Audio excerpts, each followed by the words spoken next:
Faleminderit doktor Gola. Ati ku ka kritik, ka gjithmonë vend për përmirësim dhe sa mirë që i kemi.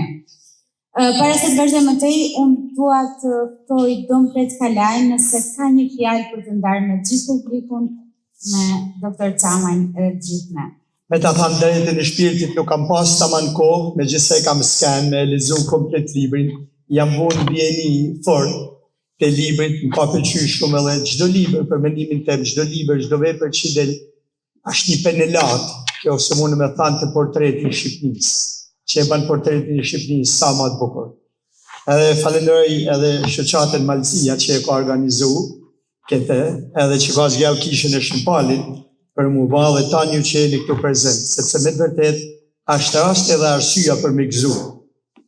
Për mendimin të një libër i është tamam si kur është një pagzim që bajmë në priftat për fëmijë, la dhe tanë familja edhe gëzojnë që ka fillu një jetë e re, ashtu edhe shtëpia, ashtu fisi me një fëmijë të ri, ashtu është edhe për kulturën shqiptare, kur bati libër është një pagzim, është një rritje. Por çam ka ba për shtypje të libër që më ka pëlqyer shumë se kohët e fundit jam marrë pak me psikologji, me fije, me psikologji. Edgar Cayce është megjithëse quhet si mistik, është një shkrimtar me tavan kontradiktor për shumë gjëra lidhje me si e kuptojnë bota moderne, por ai ka një përkufizim mrekullueshëm edhe ka një studim mrekullueshëm se si është të degeneru bota, se si është të ra, edhe e shpjegon me disa pika. Për shembull ai thotë si fillon të thotë degenerimi i botës, si fragmentismi. Mu fillu mu fragmentu për me dalë vogël, mas me kanë ma përfaqësuesi i një grupit, ose mi përkit një grupit, ku mi përkit vetvetes. Për herë ma tepër e shohim njerëz në rininin të tjerë, që thonë për mendimin tem, si është menimi o të s'ka rëndësi, si është menimi jem.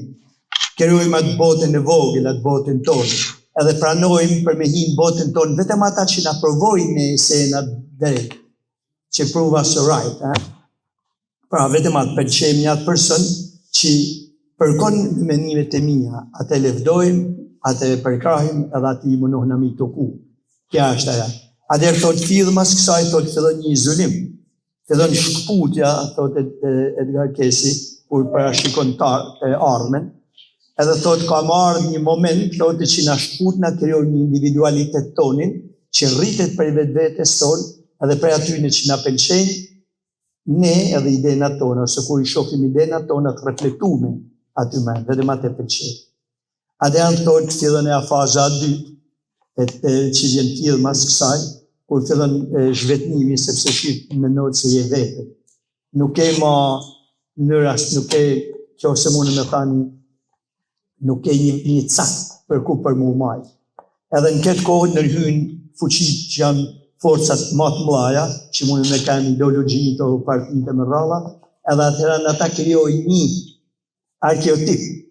një arkeotip, jo se mune me përmen Jungun, një arkeotip, edhe që gjithkush duhet ju përshtatat janë arkeotipje në kjo, se nuk është në përshtatjen e te, edhe ai quhet armik ose qytet për jashtë. Paka shumë i këtë ka ba komunizmi të na. Ata vlerat jashtëzakonshme që ka pas shqiptari janë deformu në mënyrë jashtëzakonshme, janë deformu.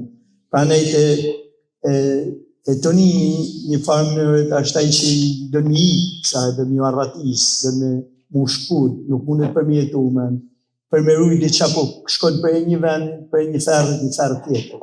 Adin po që është ma i but, po që bat njëtë një rezultat, kur që bja ma i eger, ma i fort.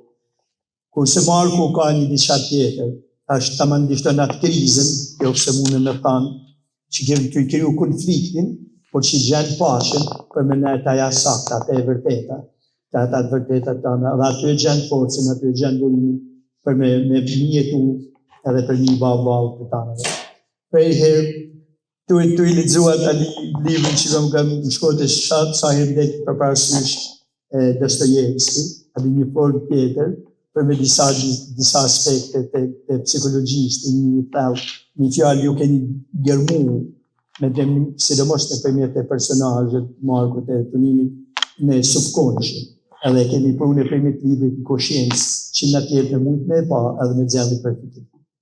Por të falenderoj me gjithë zemër, të rujtë Zotit Bekov, paqen sa më edhe dhe këtë.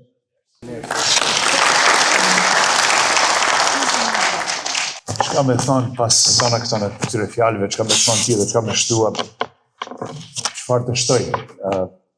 Fillimisht i falenderoj të gjithëve nga zemra që i ardhë, ditë e diellë, ditë angazhimesh, ditë familjesh, por është nësi e veçantë. Faleminderit shoqata atletare Malësi e Madhe për këtë sot, për çka bani për këtë komunitet, kryetar faleminderit shumë për gjithë çka bani për Malësin, faleminderit shumë. Ju panelistët që folin për Kena, Irena, gjithë, edhe marrë me emrin, jam përjetësisht mirënjohës për fjalët, sepse disesi e keni përfituar ata që kom thamë, dhe më përsen fakti se dhe ju e keni kap pikrisht ata që kom dashtë në thamë. Dhe unë në këtë përshëndetjen time s'du me folë gjatë sepse folën, dhe keni me folë ju që do të lexoni librin, por duhet me këtë, du mu përgjigjën dy pyetje që më janë ba herë pas here, si shkrimtar i ri, tash jo fort në moshë i ri, por pse kom shkruar librin, edhe ku është çka është ajo që mas sporti e gëzon një shkrimtar, një autor. Pse ko shkruar librin? Këtë libër ose porosi më parë. Ajo pse i duket përgjigja vjen duket ajo na katolikët e kemi i lutje, i urat që puna e penimit, edhe ka funje tjetër thot për fajin tem, për më të marrën fajin tem, ose tim. Disesi jam munduar përmes librit të parë dhe porosive kullës të flas pak për atë fajin tim, fajin si njëri që jam larguar, dhe një pyetje e thjeshtë që kom bën vetit në libër është a kom bëm kat mua ndaj trullit tem, ndaj kullës, ndaj shtëpisë, ndaj familjes, ndaj gjyshit, të gjyshit dhe gjitha në radhë që jam larguar ditë si shumë nga tjerë. Përgjigjja vjen që nuk kam bëm kat sepse ashtu e Bibël që duhet me lëviz. Por ajo është domethënë faji im që e kam trajtuar. Ne Tonini largohet, arratiset, vjen në Amerikë, jeton jetë natyrisht si shumë na, por e një fajin e tij, sepse ikja e tij, liria e tij shkaktoi një dhimbje të veçantë atje mbrapa që ka pas shumë raste në Shqipëri të tilla, fatkeqësisht shumë. Ndërsa faji tjetrit i Markut është sepse ai e urren Toninin në ato dhimbjet e tij, vujtjet e tij, kur është në burrel në Spaç, kur e nënshtrojnë atyre torturave jo humane, se nuk janë për njerëz. Dhe ai urren Toninin në atë moment. Por pa me përfundua urrejtjen ndaj Toninit, e urren veten. Pse urren Toninin? Sepse Tonini s'kishte faj. Tonini vetëm kërkoi ata çka kishte dhënë Zoti, natyra, me ikë, me pas, me kanë lirë, me kanë drejt, me pas drejt me jetuar, me menua. Dhe ky është ajo dualiteti dy personazheve që unë kam. Janë real, tjetri është krijesë imja, Marku është krijesë imja, por e përmendi dhe Lisandro më parë, Visargjipi është një njeri që ka ballë parathanjen, ai më ka thënë Pashko, unë jam Marku, në librin tënd jam unë Marku. Janë shumë tjerë Marka që janë kënë në librin tënd, dhe jam munua dhe du lanet përgjigjen, në atë pse kom shkrua, duket një shkrimtare e famshme, Fitzgerald, e pyesin, e thotë që nuk duhet të shkruash vetëm se do të shkruash, por duhet të shkruash se ke çka me shkrua, se ke çka me thënë. Unë përmes këtyre librave të mi, unë të them diçka. E fundit, natyrisht brenga është një brengë jonë kombëtare. Një peshë në Malësi kem thënë, kur kem dalë me Nemdi, kem thënë raft te brenga. Nuk ekziston kjo fjalë në gjuhën angleze natyrisht. Dhe unë jam munduar që përmes librit tim të jap zë atyre që s'kan pas zë. Të jap dritë atyre që s'kan pas dritë në burgjet, në të merren e Spaçit të Shqipërisë të asaj kohe. Jo për hakmarrje, jo për më ka baj pja bajon tash atë.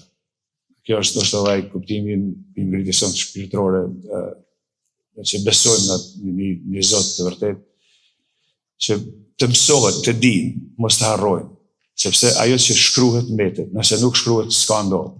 Dhe përmes fjalëve të mia jam munduar që t'u jap atyre dritë, si një shembull konkret për rinin tonë që të dinë kush janë, çfarë kanë historia vërtet. Dhe më shpresoj që gjithë do ta lexoni gjithë të shijoni ashtu si dhe gjithë që folën për librin tim.